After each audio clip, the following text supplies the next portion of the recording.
All right, we start with breaking news across the country. Live pictures of West Palm Beach, Florida. This is the Turning Point USA Believers Summit. Donald Trump is about to take the stage. We will dip in as news warrants. Momentum, the big mo, according to H.W. Bush, is everything in a presidential race. And Donald Trump right now is trying to stem the tide. It is going out. His new opponent, Kamala Harris, has the mo. Brand new polling from the Wall Street Journal shows she's erased Trump's lead in her first week at the top of the ticket. He leads now by 2 percentage points. That's within the margin of error. Trump was up 6 against Joe Biden earlier this month before Biden exited the race. Also tonight, the former president confirmed plans to return to Butler, Pennsylvania for a rally just 13 days after a would-be assassin's bullet came within a quarter inch of his life. And Trump's team now says he will debate Kamala Harris. That is a reversal from what they said just a few hours ago. As we said, breaking news on many fronts this Friday night. So first tonight, the old Donald Trump. If you missed him, he is back. All that stuff about the disciplined Trump, the focused Trump, the new Trump after he got shot, the Trump after the debate that didn't punch down, not anymore.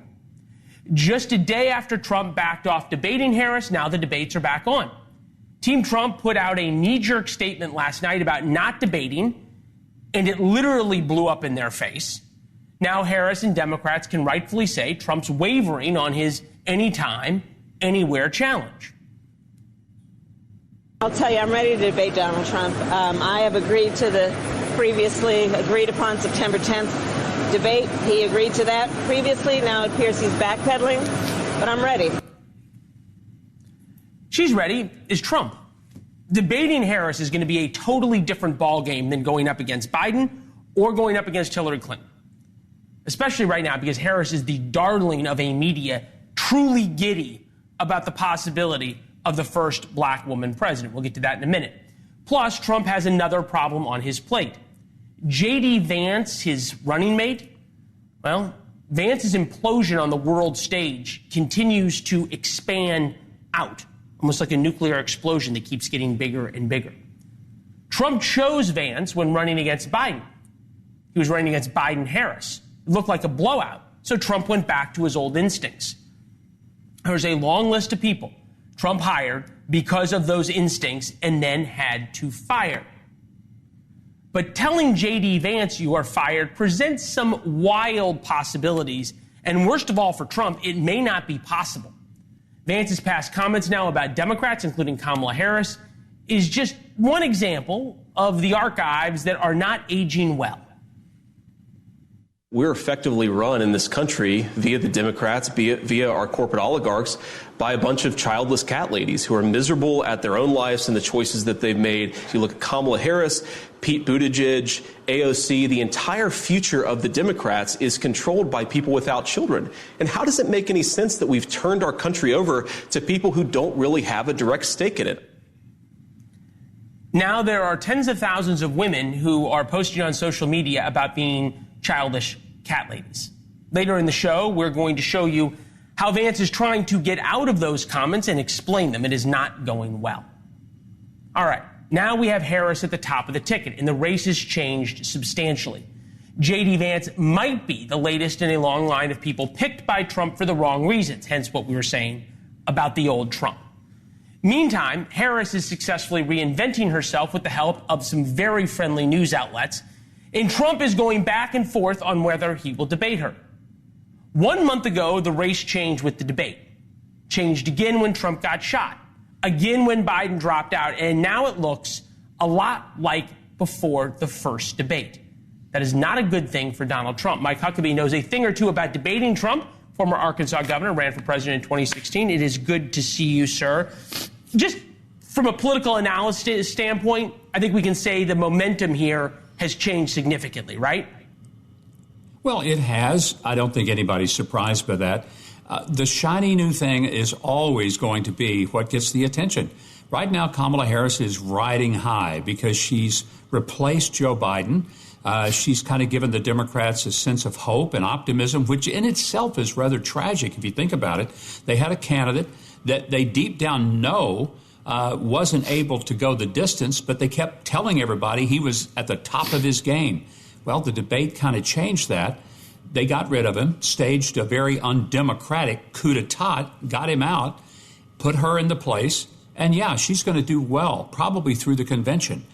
But then it gets down to issues, and that's where it's going to get tough. For Labor Day on is where this thing takes shape, and I think, let me give an example. This week we've had this big debate. Was she the border czar or was she not? Well, she clearly was, and repeated people in the press acknowledged that a few years ago. Now they come back and say, oh, no, we never said it. But the tape doesn't lie. Here's the real question, though. Why would she run from the title? Mayorkas, Biden, Harris, Karine Jean-Pierre, they all have said the border is secure. They've done a great job there. If they've done a great job, wouldn't she want to embrace the title of border czar? They've run from it like a scalded dog, and the only reason you do that is because you don't want people thinking you're responsible for the mess down there. So you can't have it both ways, and that's where it's going to start getting real when it gets to policy issues and what the record is.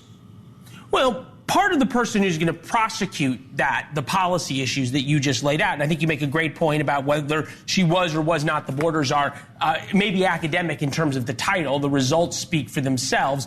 That's a little later in the show. But the person who's going to prosecute that is Donald Trump. He is the guy who's running for president if it comes to talking about policy. For the past 3 weeks, after the debate and into the convention, he was a totally disciplined and different candidate. After the convention, and especially now, he was a lot more reminiscent of 2016 when you debated him. Here's the clip. Not only are we the A-team, we even have our own Mr. T, who doesn't mind saying about others, you're a fool. And I'm delighted to be here with all of these guys and would put any of them in an administration that I led. Those were the days, right? But I guess the theme here is the Donald Trump of 2016 didn't talk about policy. The Donald Trump of 2020 didn't talk about policy. The only guy who talked about policy was the guy for about the past 4 weeks who was really disciplined and didn't make the mistakes he's making now. Well, I'm not sure I would say he's making a mistake. You got to remember that Donald Trump is a tour de force. He's unlike anybody that's ever run for office in this country before. He defies all levels of political gravity. All of us who were on the stage with him would think, well, he can't get away with saying that. But he did, and he obliterated every one of us because he's connecting not to the political class and not to the donor class. He's connecting with the working class in a way that very few politicians ever have in history. That's his bread and butter, and he's great at it. And on the debate stage, I don't worry because, quite frankly, he's going to dominate any stage he's on. That's one of the characteristics that make him Donald Trump. And so, you know, when people say, oh, can he handle the debate? Oh, yeah, he'll be fine. Don't worry about it. He'll be Donald Trump. Hold on. You say he just dominated really every stage that he's ever been on. He didn't dominate the stage a month and a half ago or a month ago. That's why he did so well. He actually held back and let Joe Biden have as much rope as he wanted. He did dominate the stage in 2020. It was a disaster when he kept interrupting Joe Biden. 2016 with Hillary Clinton, you could argue it was a draw. Kamala Harris, I would say, is a better debater than either of them. We'll take a look at her early October of 2020 with Mike Pence. Take a listen. The vice president said, when asked, well, why didn't y'all tell anybody? He said, because the president wanted people to remain calm. Well, let's get but Susan, this is important. Susan, I want to add, Mr. Vice President, I'm speaking. I'm speaking. Joe Biden has been very clear. He will not raise taxes on anybody who makes less than $400,000 a year. He said he's going to repeal the Trump tax cuts. Mr. Vice President, I'm speaking. Well, wait. I'm speaking. What's going to happen when she does that to Donald Trump? Probably won't go well for her. Donald Trump is not shy. He doesn't mind pushing back. I'm just telling you, I've been on the stage with the guy, and I've watched him through all the debates.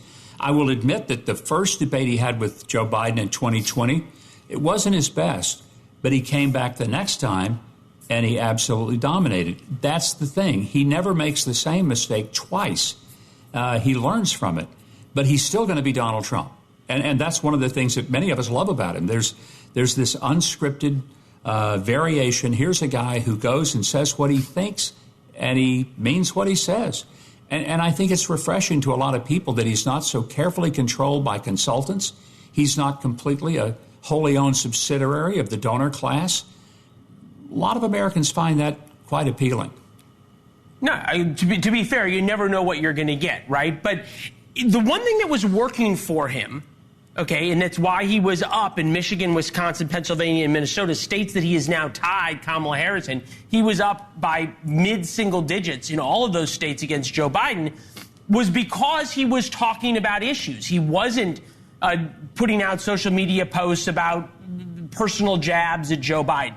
He was talking about what you just said, the things that matter. What's going to get him back to that?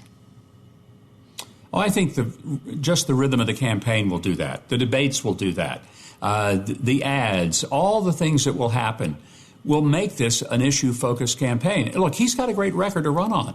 He can say that when he was president, the average American family had $4,000 a month better off than they were under Joe Biden.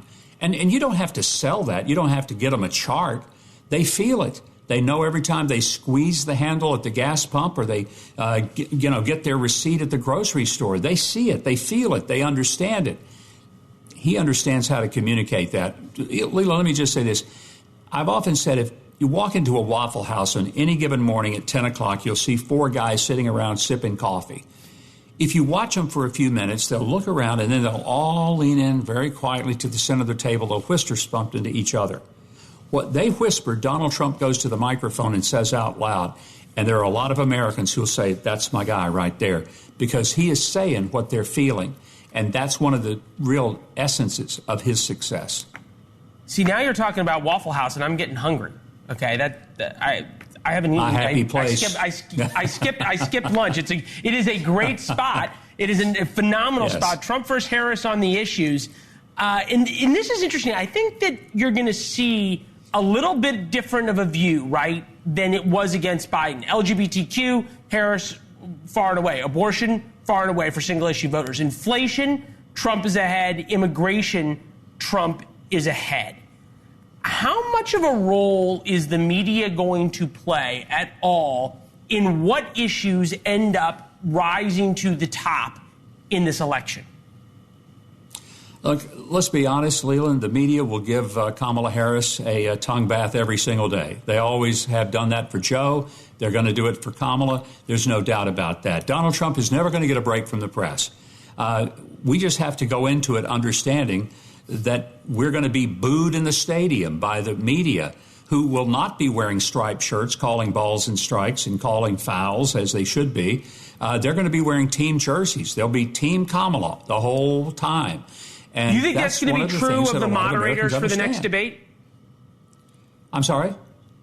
Well, one of the things, the storyline that was not really mentioned out of the last debate was Jake Tapper and Dana Bash were pretty fair. Even Team Trump said it was a fair debate, and they'd been arguing about the refs beforehand. Is that going to be the same in the next debate? I don't know. It depends on who it is and how they handle it. I mean, there have been some debates that were absolutely horrendous. I think Jake Tapper and Dana Bash did a good job. Everybody acknowledged that. And in part because the pressure was on them. There was so much speculation that they would be biased, that they would come out and be overwhelmingly in the tank for Joe, and they weren't. I think that's fair to acknowledge that they did a credible job of managing that debate. But we don't know who the next moderators will be. I've long argued, get rid of moderators. You don't need them. Put the 2 candidates on the stage. Give them each a clock. Let them talk. Let them talk to each other. These are adults. They're running for president. They don't need babysitters, and they don't need someone telling them what the questions ought to be. They ought to focus on the questions that matter to them, because they're the ones trying to communicate to the people. Well, we'll see if anybody bites on that format. Pretty interesting. There we go. All right, Governor, have a great weekend. I'll be thinking about Waffle Houses. They don't have them this far north, but I know they are where you're at. I'll be thinking about you. You bet they do. Thanks, Leland. All right. See you, sir. The new Kamala. We will tell you all the things you know about Kamala Harris, and you know them, but evidently they're wrong. Mike Huckabee talked about one of them. There's more. And Trump's vice presidential pick can't get out of his own way. Why Trump could still say, "You're fired," to his protege.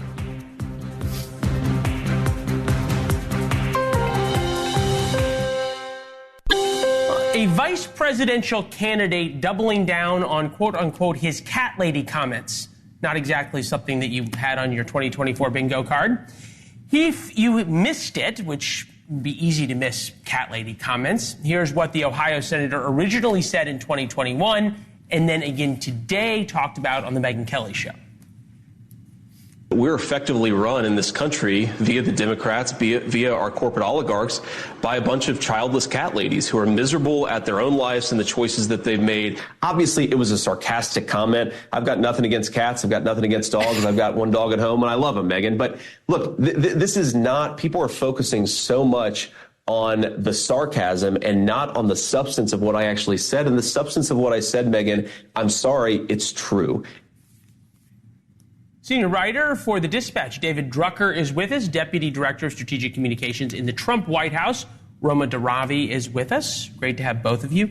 David, actually, all of us were at the RNC together, but David, you and I were, and there was a lot of, I wouldn't say hand-wringing, but maybe nose-scratching over the J.D. Vance pick. Is that been validated? I think so. Look, I think this was the pick that Trump was going to make if he felt confident of victory in November. You and I discussed this. There were picks that were more unifying in terms of bringing the entire Republican Party together, including the old guard Reagan wing, whose votes matter. And then there were votes that were more geared toward where the party has gone under Trump. Vance is that pick. And I think the only issue with his comments is that if your goal is to persuade, and as Haley Barbour, famous RNC chairman, likes to say, grow the party, then you want to persuade and make everybody feel as though you're speaking to them. Sarcasm doesn't work in that case. Did the campaign know about this stuff? Had they figured this out in the vet and calculated it into their decision?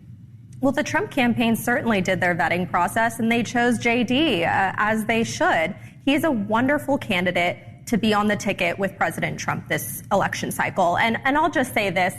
The people that are voting for President Trump, they love that sarcasm. That's what they live on. And so I think it's no surprise that you'll get a little bit of that from J.D. And the media smear campaign against him has been going since the day we announced he would be on the ticket. That's not a surprise either. So, the Democrats this week have spent their time trying to dismiss the border czar title from Harris's background. We know that she has to claim that, just like she has to claim the entire Biden-Harris record as her own. They had a huge problem in the beginning of their ticket as well. Her numbers were very, very low. So, this is not something that is unusual for a ticket. Yeah, and to be fair, that all of a sudden when you get on the primetime stage, it gets a little bit different. David, you and I both see this. And running for Senate is way different than running for president in a general election. Anthony Scaramucci, did you guys work together at the White House? We did not. He was only there for 10 days. 10 days. Well, or 2 years. Right. I was there for 3 years. One Scaramucci. Here he was on CNN. He may or may not make it to November 5th, J.D. Vance. You think Trump could maybe replace him? I do, yes. I mean, that's what The Apprentice is all about, Kaylin. Of course, I've had that experience with Donald Trump. I do think he could. It's just a question of how many Scaramucci's J.D. is going to last. David, this has not. I think that's silly. On the one hand, you never put anything past Donald Trump. On the other hand, we have seen vice presidential picks come roaring out of the gate only to have troubles later. Sarah Palin is one such example. J.D. Vance, as you just mentioned, he ran in a red state. The toughest race he had was really a Republican primary. All he had to do in the general election was get known. So this is a brand new experience for him. He has an opportunity to get his sea legs under him. And once he does, let's see how he does. He appeared on the debate stage in those Senate primary debates to be very adept, very canny. And all it's going to take is one good debate to make everybody eat their words. Ultimately, this race is about Donald Trump versus the vice president. Some people may want to scapegoat J.D. Vance as the problem. But if there's any problem in this campaign, if there's a problem, and I'm not saying there is, it's all about the top of the ticket. It's not about the running mate. I think you and I can both agree, though, or maybe all three of us can agree, that the races we all saw it a week ago This would be Friday night after the RNC, after Donald Trump's speech, on and on and on, looked vastly different and vastly better for Donald Trump than it does right now.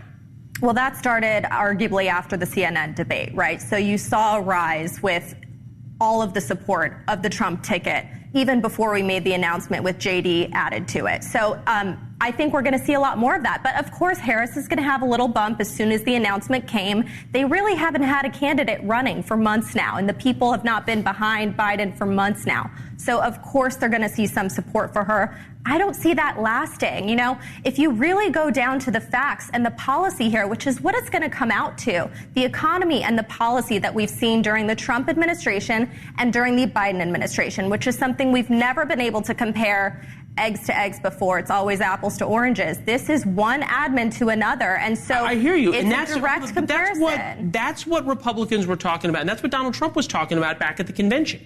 That's not what he's talking about right now. He's back into social media posts, personal attacks against Kamala Harris, on and on and on. He's not talking about issues anymore. Well, to be fair, I think the left started the personal attacks against JD, and he wants to have his running mates back, as he should. But Kamala Harris cannot get away from her record, and her record is very clear. A nonpartisan poll has her as the most liberal senator in 29. Then they took it down. Exactly. Most liberal senator. Why did they take it down? Her record didn't change. You can't change history. That's the next segment. This segment, David Drucker, is what is Republicans' plan to get, if there is one, to try and get the more disciplined Donald Trump that was 5, 6, 7 points ahead back? Yeah, there's no plan for that. Donald Trump does what he wants when he wants. It's worked for him in the past. He has no reason to believe it's not going to work for him in the future. We know it hasn't always worked, but if you've been through everything he's been through, he thinks it's worked. The one big difference in this race today is that for all of the vulnerabilities Kamala Harris has, and the vice president has legit vulnerabilities, you've pointed them out, she has vulnerabilities that are theoretically changeable. What Biden had was an age and an infirmity weakness that you could not change. You can't cheat biology or God or whatever you want to put it as. Kamala Harris has a chance to reset the race and deal with her vulnerabilities. And so we're going to see what this looks like in the weeks ahead once they start dumping ads on each other, and this is a real race. DNC roll out whoever their running mate is, then obviously Republicans get a chance to do to that running mate what J.D. Vance had happen. All right, good to see both of you. Thank you very much. Thank you. Appreciate it. Happy Friday. Harris is trying to win the presidency, walking, well, a tightrope. She must choose American Jews or the far left pro-Hamas wing of her party. Who she will pick, she can't have both when we come back.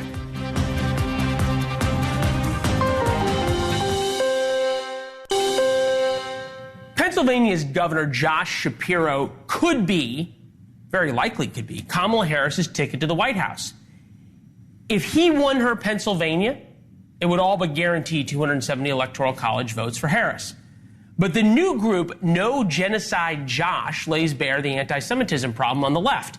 Kamala Harris openly pandered to the group yesterday after her meeting with Israeli Prime Minister Benjamin Netanyahu. To everyone who has been calling for a ceasefire, and to everyone who yearns for peace, I see you and I hear you. Let's get the deal done so we can get a ceasefire to end the war. Let's bring the hostages home, and let's provide much-needed relief to the Palestinian people. So that deal that she's talking about, the deal to get done, will leave Hamas in power, ready to rearm, regroup, and attack Israel again, and for that matter, ready to steal aid that's going to the Palestinian people and to continue to torture them. To be fair, anything Jewish, though, presents a real problem for most Democrats because they got to be pro-Israel but anti-Netanyahu, against Hamas but in favor of a ceasefire that leaves Hamas in power. They have to want a two-state solution, even though the Palestinians overwhelmingly don't want one and want to wipe out Israel. So for Democrats, it's complicated. Vayangar Sargon joins us, opinion editor of Newsweek, author of Second Class, How the Elites Betrayed America's Working Men and Women. It is good to see you. Thanks, Leland. Does Kamala Harris have a choice to make here? It's so amazing because you hear so often from the left that the right is anti-Semitic and Trump is Hitler, right? And that they hate Jews and blah, blah, blah.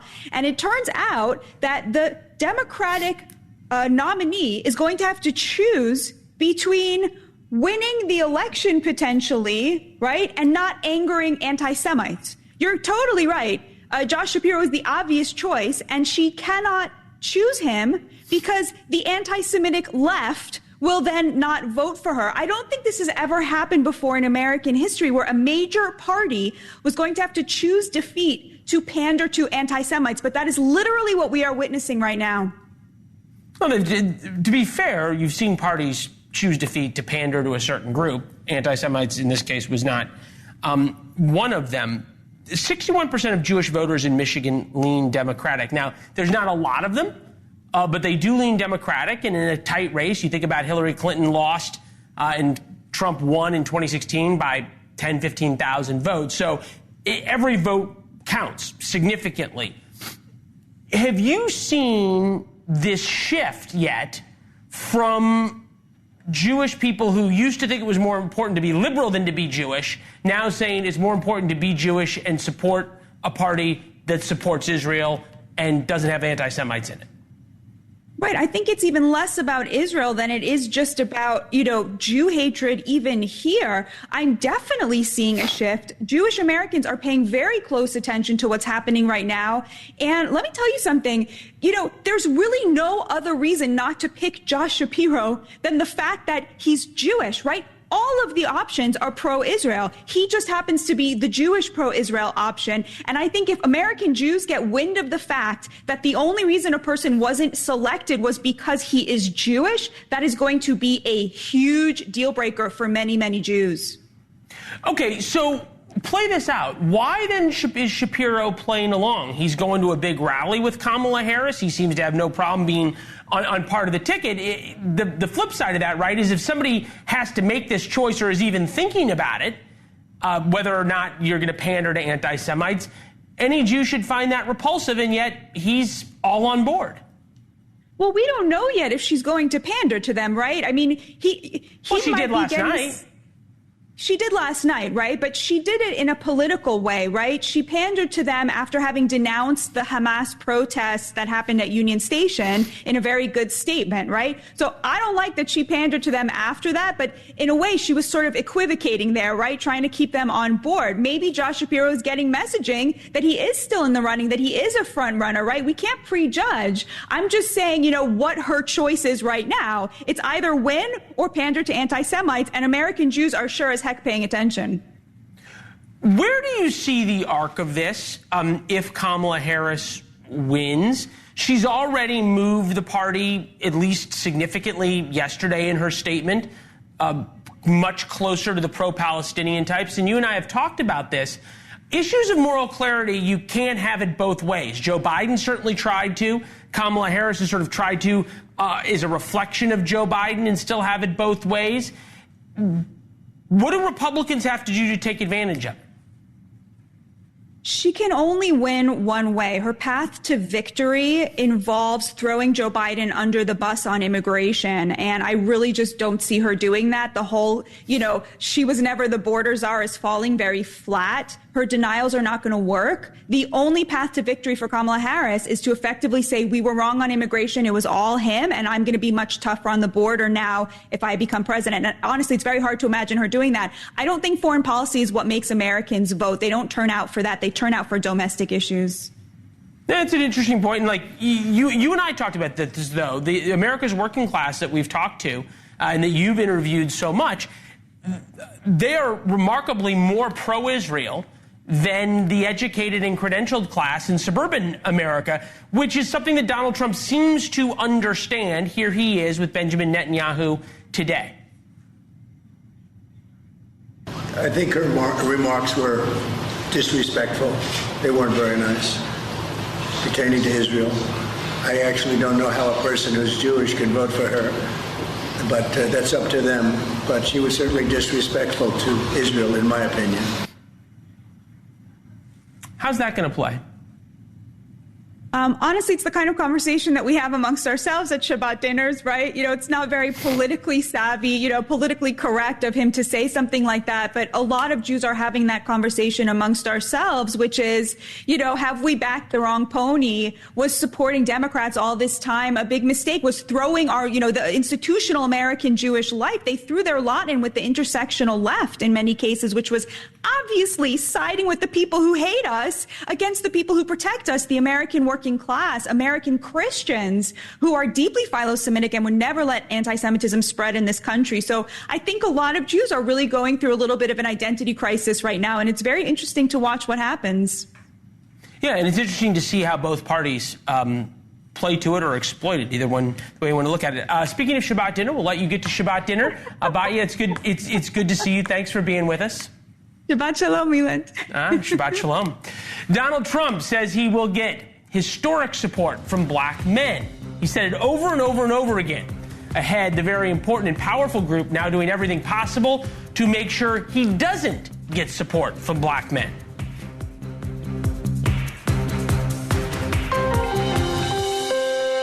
Even a few weeks ago, polling showed a historic shift among blacks, especially black men, towards former President Trump. It was undeniable. Now that Kamala Harris is on top of the ticket, things are changing. Harris now holds a commanding lead among black voters, 72-19. Joe Biden was 49-14, although in other polls, Trump was well into the 20s. Savante Myrick joins us.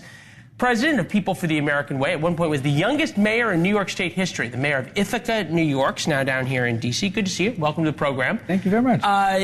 Does this change the dynamic with that very important voting bloc? Yes, absolutely. It's clear that black voters are now the new swing voters in America. For the last 4, even maybe 5 elections, how they turn out and who they vote for ends up determining who the president is. So whether it is Bill Clinton or George Bush, from Barack Obama to Donald Trump, the black voter turnout determines who becomes president. It may not be who they're voting for, it's their turnout. This is the question. I think it was undeniable that there was a move by black men, especially working class black men, to Donald Trump. Why does Kamala Harris change that? Take me through the logic. Yeah, sure. And I don't know about working class. The only folks that I saw for sure who had changed were very wealthy black men, rappers and athletes who would benefit from corporate tax cuts. They didn't show up in the polling. I mean, it wasn't all wealthy men in the polling that was showing up, and there was a big change. So who was that? Well, who I saw in the polling was actually a lot of folks who were going to stay on the couch because they were unsure. And of course, they were watching, like we all do, the cultural figures that we looked up to. So when 50 Cent or Charlemagne the God said that they were open to voting for Donald Trump, a lot of black men said, well, why is that? Maybe I should wait. Maybe I should hold out before I make a decision. And really, we saw that now that Kamala is in the race, it was really the fact that it was just only the wealthiest black men, those who would benefit from tax cuts for the richest, who were willing to abandon the Democratic Party and vote for Donald Trump.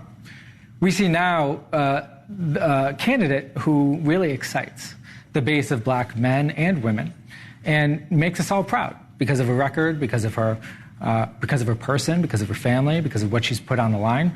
We're really inspired, and I think we're starting to see that turn in the polls. Right, and would I be incorrect, unfair to say that there's going to be a lot of pressure by black women, especially on black men, to turn out for Kamala Harris?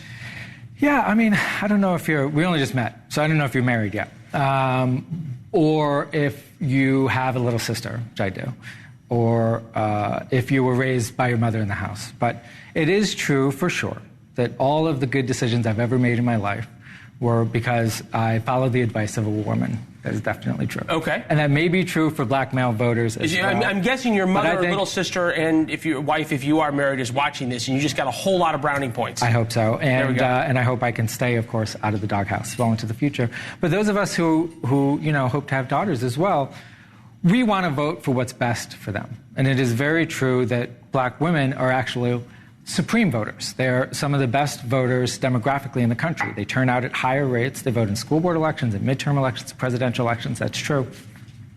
And black men, for some fairly good reasons historically, are more suspicious of the system and are less willing to be interested. That's why we hear... That's why you got 98% of black men for Obama. They stayed home more for George W. Bush. They stayed home more in the Trump Clinton election. Kamala fundraising events. White women answer the call. Win with black men. Win with black women. Out for Kamala Harris, LGBTQ plus unity. Yeah. All of these are dividing the country by race and by sex and by sexual orientation. If this election is supposedly about bringing a country together, how do you do that when you're trying to divide everyone demographically? Yeah, I actually think you left one out, which is happening tonight. I hear that there's some 80,000 white men for Kamala. Oh, no. That was the next question. So we have that graphic. That is white dudes for Harris. Yeah, dudes. That might be more specific. That's what it says. Men. We have their. There it is. You see, they even have a trucker hat. How do you qualify as a dude? I'll have to look into that when I. But I'm not cool enough to be a dude. Well, here's the deal. Here's my experience. I ran 5 elections. I haven't lost one yet. And we found that the secret is to invite people into the party. Now, it's kind of hard to invite people if they don't know that you're talking to them. If they see, as we all do, a million emails come across the transom and we're not so sure, am I supposed to attend? Who is this for? If you can get very specific, Northeast butterfly catchers for Harris. Southwest fossil enthusiasts for Harris. That works. As well as LGBTQ voters for Harris, black women for Harris, white men for Harris. If you are able to target voters that way, you're letting them know, hey, I'm talking to you specifically. I want to hear from you. I want you in the tent. And it turns out that more people will click on a link and attend a party if they know that they are meant to be invited. There was a reason you were the youngest mayor in New York State history. Savante, it was great to have you. Thank you. We'll see you back here on set. If not, we'll see you in Chicago. Thank you very much. Good to see you. Thank you, my friend. Appreciate it. The new Kamala Harris has arrived. She's speaking to you, as you just heard. She isn't ultra-liberal, nor was she ever the border czar. How she reinvented herself in just 1 week.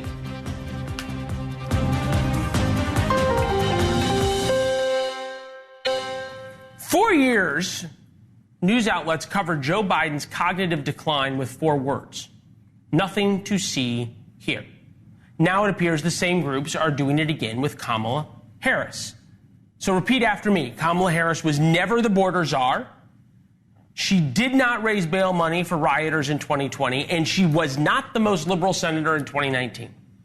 That's the narrative from nearly every outlet out there. But despite the repeated claims, she was the person in charge of immigration, also known as a czar, and several outlets called her that dating back to 2021. Quote unquote border czar. Vice President Harris was not a border czar. Meantime, Vice President and border czar Kamala Harris facing some backlash. What he said about Harris and immigration was not true. She was never appointed border czar. And this will be her first visit to the U.S.-Mexico border region since she was appointed as the border czar by President Biden. All right.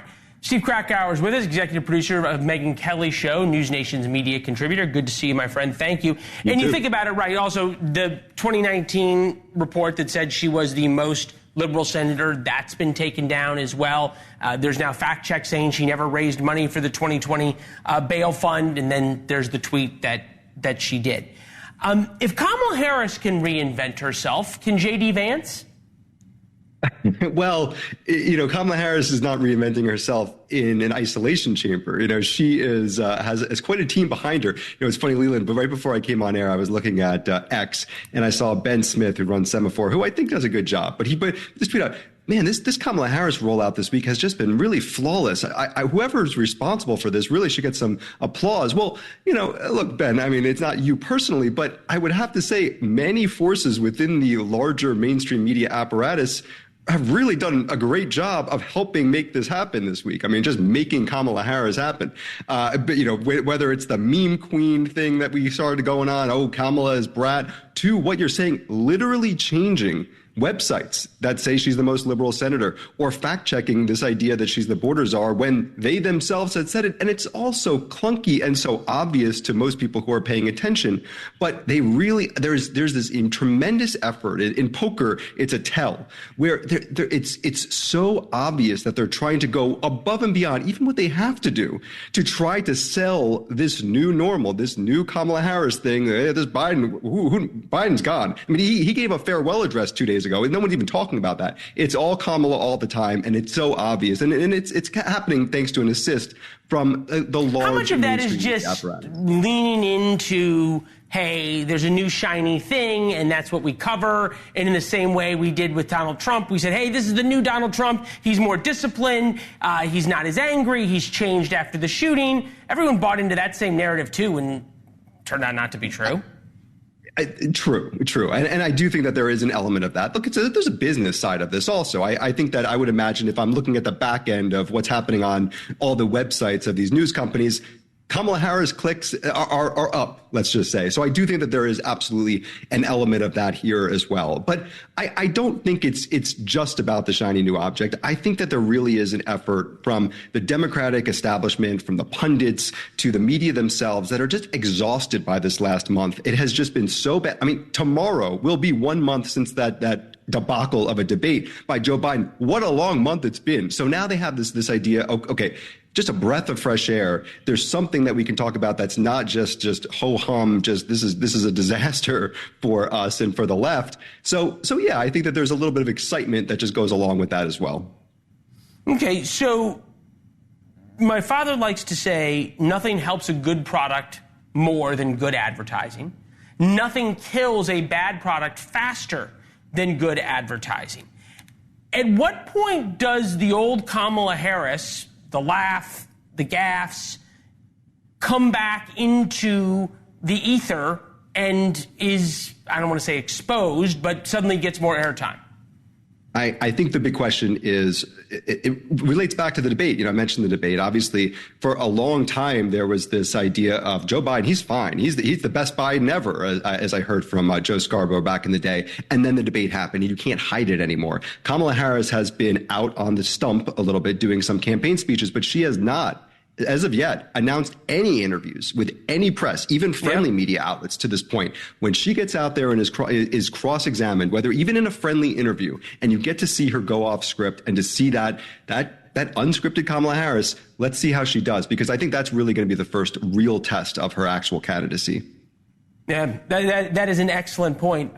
Good to see you, my friend. Thank you as always. Have a good weekend. Boy, yeah, you too. Boy, what a 2 weeks it has been. Spend the weekend with people you love. I'll see you on Monday night.